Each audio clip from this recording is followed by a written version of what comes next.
Bonjour, bonjour, bonsoir,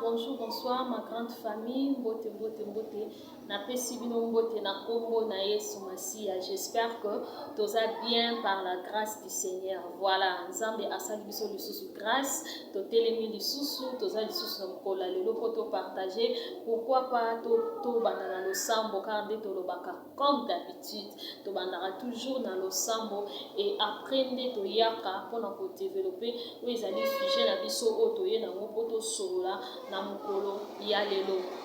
Éternel Dieu, Yahweh, te précieux merci, tendre Père, Pambolama, Kumisama, Netolama, Sanjolama, Moïge, Benabule, Papa, na Jésus Christo. Merci, na bomo ya papa, maman, de comme moi, si mobala zui papa, pour la danga, la précieux merci pour la bomo inae. Te recommander moment où le Seigneur le beau bonanguya, Yahweh, Zana biso début jusqu'à la fin, où tu invite à partager, Zalo, Bote, Pai, na yo, ya le boko, ta kat, na bomo ya bana, Kosala, Misa, na yango, Oya, ya yote, ya diable, to chasser, à mon idée sans effet, si que tu bon zambé, prêt, vous allez s'amener à la partage na biso dans le nom puissant de Jésus-Christ de Nazareth. Amen. Nzamba pambola biso vraiment na osinga na biso kaka to s'abonner vraiment na page na chaîne na biso peut-être lelo ezambala no ya liboso landi émission na biso to pe vidéo na biso et peut-être pour landara déjà maintenant nous on s'abonner na osinga na biso kaka to s'abonner to liker to partager pourquoi pas to commenter et ko sala bien et ko sala kitoko tika te nzambe wana akozanga te na kopambola biso. Voilà, merci beaucoup ma famille. Toye na sujet oyo tongi tolobela moi sujet moko mokie kaka lelo te kolobela vraiment bizaleli ya mwasi ou la beauté intérieure d'une femme. Voilà, donc la beauté intérieure d'une femme. Lelo vraiment na kolobela mingi beauté physique te parce que beauté physique oui toyebi que ça bien et ça peu important eza mabe te eza donc mutu nyonso oyo nzambe asali na image na ye aza na ekelamu ya nzambe aaka kitoko na miso ya nzambe et pourquoi pas na miso na biso bato lobaka mokili nde esala mwa badiférence eya leke na kitoko eya kitoko te eya aza boye mais en réalité mwasi beauté na ye c'est la beauté intérieure. Eza beauté intérieure oyo se manifestaka oyo ebimaka ebimisaka ba vertu nango oyo tozomona eza na regard tout d'abord premièrement parce que etaleli regard pe lakisaka lolenge mutu aza elakisaka ezaleli ya mutu elakisaka pe lolenge ya mutu e ba langage oyo mutu azobimisa e ba attitude ba acte na ye donc nyonso wana oyo yango wana nde eza ba vertu oyo ezobima ezouta na kati donc cela veut dire ya beauté intérieure ezobima ya kibomwasi balobi mwasi mingi bizaleli nini bizaleli ya malamu parce que eza na bizaleli parce que bakoloba na mutu mosusu ke yazaka na bizaleli mabe akabaka te yazaka bizaleli mabe asolola na bato te yazaka na bizaleli mabe asalaka boye mais mingi biso atango tolobelaka bizaleli ya mwasi vraiment tolobelaka bizaleli oyo ya malamu et alors lelo yango toye kolobela sikoyo beauté intérieure d'une femme oyo eza kose manifester na ba acte oyo azosala na ba langage oyo azobimisa et na ba propos na ye et na regard na ye. Moi si il faut que ça na beauté intérieure oyebi na mokili tomona yango des fois omona basi mibale to pe mwasi moko boye selon biso bato mokili mais pas selon Nzambe omona yaza ni kitoko te yaza ki mwasi kuto ya kitoko te boye abali mwasi kitoko te boye mwasi ngo elongi mabe boye mwasi ngo za kitoko te boye mutu abali mwasi wana ayebi eloko nini oyo ya trouver kati ya mwasi wana mais biso bato na misu na biso ya bato tomona ke mwasi wana aza kitoko te okuta aleki na kitoko okuta aza kitoko koleka ye tala mwasi akebala mais mutu wana oyo akebala mwasi wana kati na ye moko ayebi ke ntango abali mwasi wana abali nde eloko oyo ya trouver kati ya mwasi wana eloko oyo ya trouver kati ya mwasi wana beauté oyo ya trouver kati na mwasi wana beauté intérieure ya mwasi yango ebimaka na ba arts nde na utioloba donc cela veut dire que moi si faut yeba beauté intérieure faut que na beauté intérieure kati na yo oyo ezobimisa ba vertu ebele oyo ezobimisa ba attitude ya malamu oyo ezobimisa ba langage ya malamu et parmi ba qualité oyo mwasi akoki kozala nango ya beauté intérieure eza pe eloko oyo tobengi mpe kosupporte kozala na motema monene biso moko tomona yango même na bandako tozalaka omona biloko mosusu oyo mwasi asalaka ou bien asupportaka mais mobali akokosupporta yango te po vaneke nzambe apesa biso deja eloko moko boye ya motuya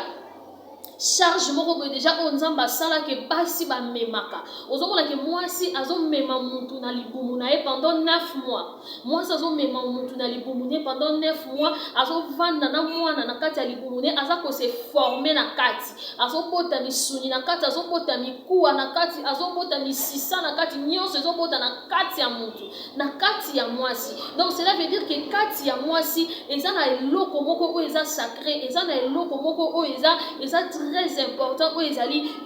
oyo se manifestera donc cela veut dire beauté intérieure ya kati ya mwasi et se manifestera na biloko oyo tomonaka epai ya mwasi au contraire ya mibali donc cela veut dire que mwasi ntango oza mwasi fo yeba baacte nini oyo ozopose fo yeba biloko nini oyo ozoloba il faut yeba attitude na yo vis-à-vis ya bato to mpe ya mobali to mpe na kati na ndako ya entourage na yo eza na basi mosusu lelo ye asala na mobali bien ka ntango mobali ana mbongo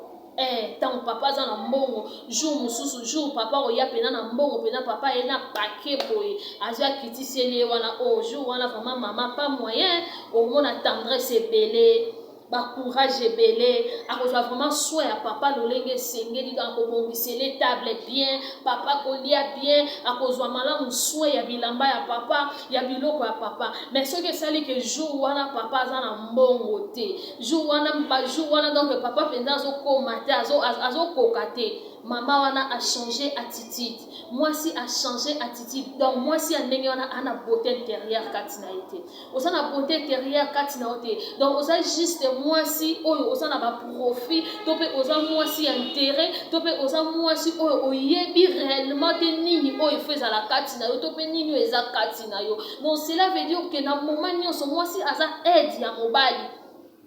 mwasi aza aide ya mobali yango omoni même na début ntango nzambe azokela mwasi na mobali nzambe azwi mabele asaleli yango mutu oyo tobengi mobali asaleli mobali en fait parce que biso nyonso toza bato voilà asaleli mobali nzambe azwi mabele asaleli mobali aforme mobali mais na ere akocreye mwasi nzambe azwaki lisusu mabele te azwaki koti ya mobali asaleli nini asaleli nango mwasi donc pour dire que mwasi outa epai ya mobali lokola mwasi auta epai ya mobali aza mutu oyo aza mutu oyo il faut ayeba bien kogere mobali oyo aza na ye aza mutu oyo il faut ayeba bien kose comporter parce que oza oyo yo oza mopanzi ya mipanzi na ye. Donc cela veut dire que moi si il faut que ça la malam, moi si il faut que ça les la beauté intérieure ou ezali kati na yo, beauté intérieure ou eza kati ya moi si de sengeli ebima na ba verti na yango, et sengeli ebima na etaleli na yo, na langage na yo, maman tango papa za la mbongo te façon ni no se comportaka devant mobali na yo, ce qui mobali no aza na mbongo te ba jour wana yo komi insoumise, ce qui mobali no aza na mbongo te ba jour wana yo komi impoli, ce qui mobali no aza na mbongo te ba jour wana donc atako tu ko servir yo komo otinda bana okomo otinda ba servante okomo otinda donc ozata na temps na yete mais tango mobali azui ndo la kisi e chérie ndo la kisi tendresse ndo la kisi ki bo moi sinon wana eza moi ça na beauté intérieure te moi ça na beauté intérieure ayeba ko soutenir pe ko sunga mobali na ye moi si oya za na beauté intérieure kati na yeba ko bimisa ba verti na ye na tango o esengeli ayebi ke na moment o siko il faut na tia ki beauté intérieure na ngana action. Beauté intérieure et ça a maquillage. Moi, si ça a beauté intérieure, ça a la tendresse ébélée. Faut que ça l'appelle moi, si ça a tendresse et puis douceur. Moi, si ça l'obaraté, ozo loba, batu baso yebate, ozo lobawana. Ils ont moi si, ils ont mobali, to ezanan, to ezanan. Bizaleli ya moi si, beauté intérieure ya moi si, et c'est les bima. Maman sengeli obimisa beauté intérieure no sengeli oyeba bien que ozana beauté physique on nzamba pesi yo il faut que beauté physique wana ezo compter ezo pona biso partout nde tozomona mais ba acte oyo ozo poser pe eza pe important pe tozomona ngo pe ezo sala que to yeba que moi si o penza aza vraiment femme o baloba que moi si azana ba vertu. une femme vertueuse, moi si oyo ayebi valeur na ye, moi si oyo ayebi ke naza wana pona mobali nanga pona soutenir ye naza aide. Donc en tant que aide, esengeli nanga na se comporter ndenge nini, esengeli nanga na zala ndenge nini, na bimisa nini na monoko nanga, et puis nini na sa nini, na bimisa te. Et puis nini na bimisa te. Maman, kozalaka wana te tant ils ont marché bien, mais aussi elle qui vaut moi si. Tant ils ont marché, et puis nous avons des fois ça on a des preuves mon qu'on a vie. Nous avons Alexa, on a des preuves mon pour amona, atala, ayeba, pédato mo. Donc ils ont des preuves on nous avons Alexa, pour nous permettre pour permettre pe batu oyo baza face na biso to bato tozana bango baye ba biso lisusu davantage. Alors tant be preuve mususu eza ko se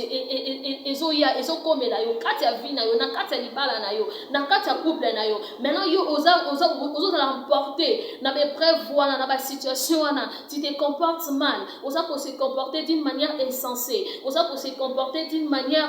na ebite moi si intérêt ou comment na ko ekoloba yango maman nanga siko mobali wana kovanda, est-ce qu'on trouver beauté intérieure katina? Parce que beauté intérieure ndi yango esalaka mwasi. Beauté intérieure yango ande esalaka mwasi ayebi koloba, mwasi ayebi ko conseiller mobali na ye na lolenge esengeli na temps oyo esengeli. Mwasi oyo ayebi komeba ba fruit ya malamu to pe kolona ba fruit ya malamu kati na ndako na ye. Lolenge nini oyo kolona ba fruit ya malamu mama na ezaleli na yo. Na lolenge no ya koloba, na lolenge no ya ko se comporter, na attitude na yo, na ba langage na yo, na tendresse na yo, na douceur na yo, na ba biloko wana nyoso nde kosala ke ba vertu wana nyoso ezobima nde ezolakisa penza beauté oyo ezouta kati na yo. Parce que eza na ba biloko mosusu tosalaka omona ha mutu asali na yango kaka tika sala prochainement omona eloko mosusu esali ndo ekoyeba vraiment réalité mutu wana yango moni même Bible ezobisa biso en réalité dans l'homme c'est l'esprit. Donc cela veut dire kati na yo nde important. Kati na yo des important. Si on a kati na yo eloko nini o eza kati na yo. Et libande eloko nini o yo bimisaka. O utaka kati na yo. Parce que kati ndezo compter. Beauté o eza kati na yo ndezo compter. Beauté o yebi ko supporter. Quand je dis supporter, nazo ba te ke ko supporter bêtise non parce que tant que dans la kati ya libala, ceux qui moko azo marcher bien te esengeli ko sola na ye. Yango lobi moi si o ayebi peta monini na sola kana mobali na ye. Moi si o ayebi lolenge nini ya ko aborder nini na nini na moment nini. Donc cela veut dire il y a des choses où nous avons pesa biso atia kati na biso atia eloko moko ko kati na biso ya ko supporter certaines choses et malgré que o supporter yango na kati na yo ou bien na eloko o eza kati na yo ozo sala de manière que o luka solution eloko wana pour que prochainement et se produire te pour que prochainement et ya lisusu te prochainement et sala ma lisusu te pona nini oza na beauté moko intérieure ko ezo inspirer au susu na makambo ebele oyo ezosala ke osala babiloko mosusu osala nini osala te. Donc bizaleli ya mwasi la beauté intérieure d'une femme, beauté oyo eza kati na yo esengeli ebimisa yango mama na baarti na yo. C'est très important. C'est très important. Parce que la mwasi a profité. Parce que la mwasi a bimisaka bolingo na tendresse na yempa mobali kata mobali azan na ngote. Ayebi déjà que calcul déjà que to comme de la fin du mois donc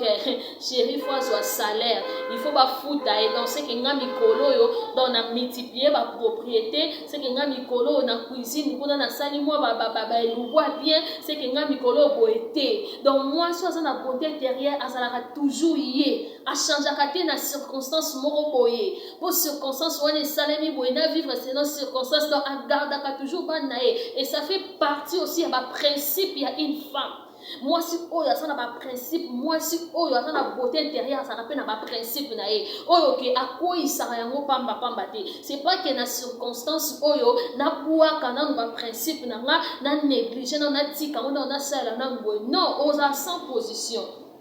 oza sans position, tandis que tant oza femme oza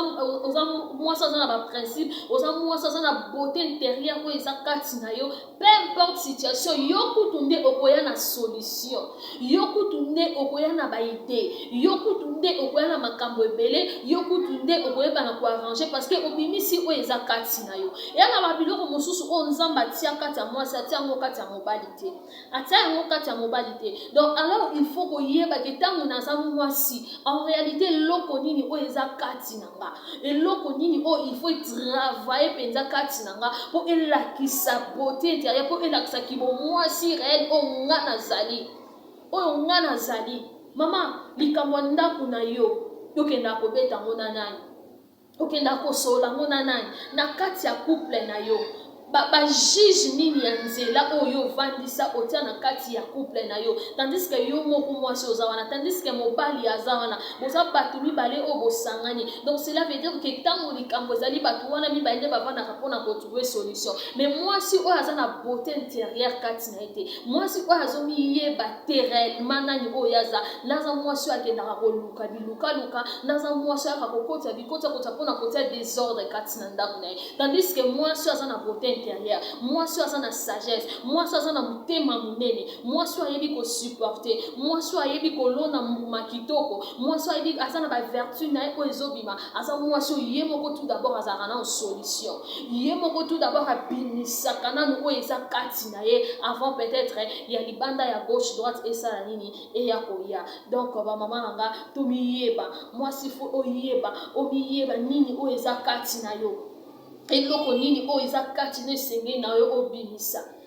esenge na yo obimisa. Oza wana ba jour mosusu soki yo lamoki ebi ke jour lelo we papa aza na mbongo te okomi na donc mpona yo mwana nesi ozofinga nde mobali na yo ozokosa ofinga bana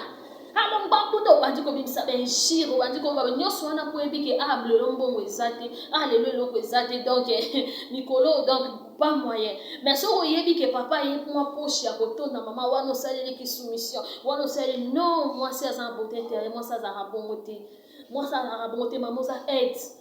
Vous aide. Talana no lenge nini o nzamba créa yo. Talana no lenge nini o nzamba ça donc ça veut dire on a plus de valeur. On a ba vertu et belé. Nzamba joie na panzi. Donc cela veut dire quand ce que zate mutu atambola andeni. Ozomona muta komi nat. Muta za na position que soit avant na chaise roulante, soit atikali bongo